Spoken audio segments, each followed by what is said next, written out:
2025 is just around the corner, and I thought it would be a fun idea to just give my predictions on what will happen in 2025 in the marketing space, meta advertising, and advertising space in general. And if you're new here, my name is Vincent, and I started running ads around 2016, where I helped an e-com brand scale from 50K to 150K on a consistent basis with Facebook and Google ads. Ever since then, I started my agency called Chipper, where I help e-com brands and local businesses scale with our proven identity hooking system while managing a 7-figure ad spend all over the world. So the first prediction that I have is that creative volume will actually take over in 2025, and also testing a lot of different creatives. You know, the amount of ads that you're gonna start to launch per week will actually be super crucial in 2025. Meta has changed a lot over last year, and ads are being burned out pretty fast. It's a bit the same as ads on TikTok. You can run them for around a week. It's a bit the same now with meta ads. It has changed a lot. Ads are burning out pretty fast. So a high volume of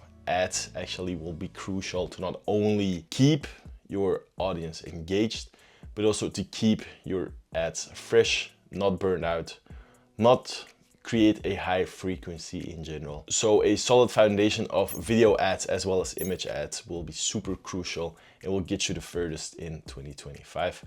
And also just in general, crush it for your brand. AI will also come into play with the creation of video ads and image ads, but that's the second prediction that I'll be having, which I will talk about later. And to go even deeper, you will be able to test a lot of various things with your creatives. For example, with videos, you're able to test at least 3 different things. The first video that you should test is just in general a UGC creator, talking about the product, talking about the benefit of the product and how it solved a problem. Later, I'll also talk about how you can find these creators, because that's pretty crucial as well. The second video is a B-roll video with just music over it. I know Icon Amsterdam is crushing it with these type of videos. So go to their ad library, look how they're doing it, and just copy it as well. They're actually doing it pretty well, where the model is, you know, fitting on the clothes, feeling the fabric and stuff, which gives an enhanced feeling to the people that are watching it. So the third thing is a B-roll video with a voiceover. It's just a B-roll video, like in the second type of ad that you should test with voiceover, where you're able to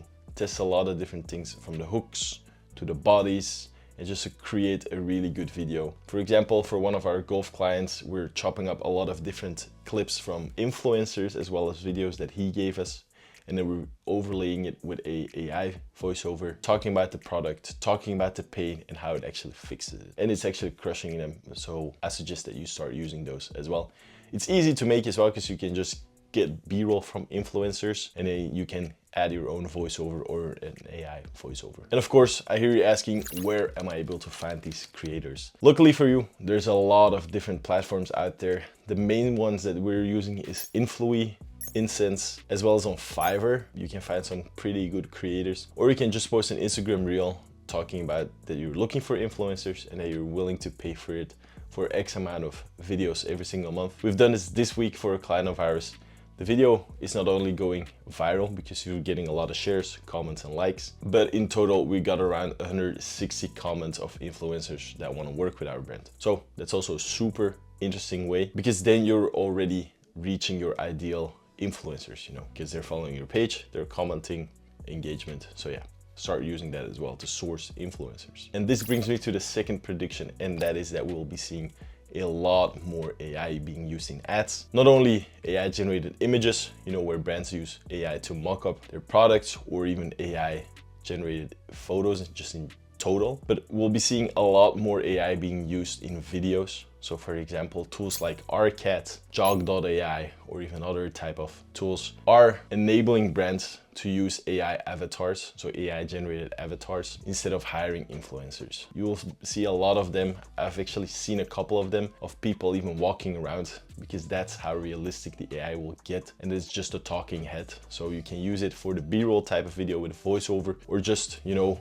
a B-roll video with a green screen where you're just seeing a talking head. You'll be seeing these type of ads way more, because these tools are not only becoming more and more cheaper, there are also going to be more and more tools on the market for these, which will enable brands to use these type of ads, and it will actually in general be cheaper than just hiring influencers or paying them on a monthly basis. So using these type of avatars as a talking head in your video paired with B-roll is actually a goldmine for your brand. We're using them for one of our brands and we're seeing a lot of results. Of course, always test these type of things. AI is also going further than just creating videos and talking heads or AI avatars. It's also good to come up with new ideas, fresh new creative ideas, hooks, copy, you know, all those type of things. And AI will actually become way more powerful if brands start to link their backend data, for example, from Shopify, their advertising platforms, and feed it to the AI to not only generate new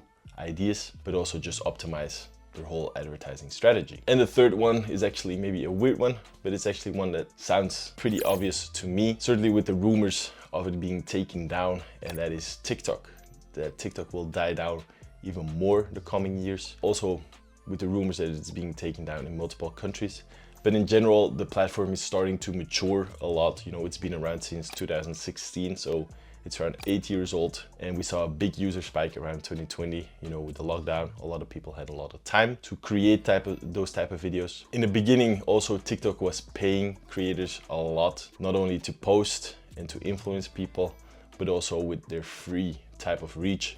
Because in the beginning, I knew that the reach on TikTok was super high, even with low quality videos. But now, you know, at the end of the year, as you can see it as well, the platform is maturing a lot. Less and less influencers are only sticking to TikTok, not only because they're afraid that it's gonna go away, but a lot more people are coming back to Instagram because it's a higher quality platform. Also, the users that are on the platform are from a higher quality, more engagement. So I think TikTok in general will die down way more. Another prime example is the TikTok shops. In the beginning, it was a big thing for a lot of brands to start uploading their products onto TikTok shop, linking their Shopify account with it. And in general, the AOVs were super high, but now I think it's around $15, so it dropped by a lot. But in general, I think TikTok is a good platform for the top of the funnel because it's a cheap advertising platform at the moment, but just expect to see the ad costs rise as well as the engagement and the reach dropping, you know. Now, like I said in the beginning of the video, creative volume will actually be the biggest thing in 2025. And creating new video ads every single week is not only super time consuming, it takes a lot of time. You need to find an editor. It's also super costly because you need to find influencers. You need to create a team that not only writes the scripts, but also sends the products to the influencers. It also just in general takes a lot of time with editing and those type of things. So I think there's gonna be a big comeback for static ads and image ads in 2025. In my opinion, static ads are still super underrated because a good static image ad can actually scale your brand in a super cheap way. And I feel like a lot of brands don't necessarily use them because they feel like it's the old way of doing ads and that these type of image ads don't work. But that's actually not the case. I see it myself in clients as well. Because a good static ad, you can scale your brand endlessly with a good static ad. So start using those in 2025 as well. Now, the reason why I think it will actually make a comeback is that a lot of brands will even go harder on UGC ads with, you know, video ads as well as the AI ads. So in general, ad costs for these placements, for Instagram Reels, for Instagram Stories will all go up, which will impact brands negatively, but it will actually create a big gap for smaller and smarter brands that want to start using image ads to, you know, fill that gap with the other placements, which are generally cheaper placements, but they also drive a lot of conversions. The reason why I'm saying this is that we're actually seeing this for clients of ours. We've done this during Black Friday for one of our clients, and we've seen an insane return on ad spend, around an 8x ROAS for this particular client, just by using image ads. So don't sleep on it, start using it. It's also way faster to create image ads than UGC video ads. And a good creative and a good image ad can get you a long way and scale your brand. And another comeback in 2025 will actually be retargeting ads. Yes, I said that correctly. I know in previous videos that I stated that I'm not the biggest fan of retargeting ads, but I feel like it's coming back in 2025. And the main reason behind this is that the data that is being sent back to the advertising platforms is becoming more and more accurate. There will be a big shift towards server-side tracking, which makes the data more accurate, and the tools that actually allow you to do this will become more and more accessible to big brands as well as smaller brands. The cost will drop for it. Tools like LFR, Stave.io, or even TrackB are just becoming more and more accessible for smaller brands. And they actually implement the server-side tracking for you. They link your backend data from your Shopify or your WooCommerce with the advertising platforms and send it back. So the data is just becoming way more accurate. To not go into too specific terms, it's just basically if there's a purchase event from a meta ad, Shopify will actually tell the pixel of, hey, there's a purchase. They came via this ad and they just push it back. So the data is becoming cleaner. I see it as well for clients of ours who are just even using the native Shopify integration with Meta, is that the event match quality score on Meta in the events tab and the datasets tab is just becoming higher and higher. In the past, it was around 6 and 7 out of 10 event match quality score.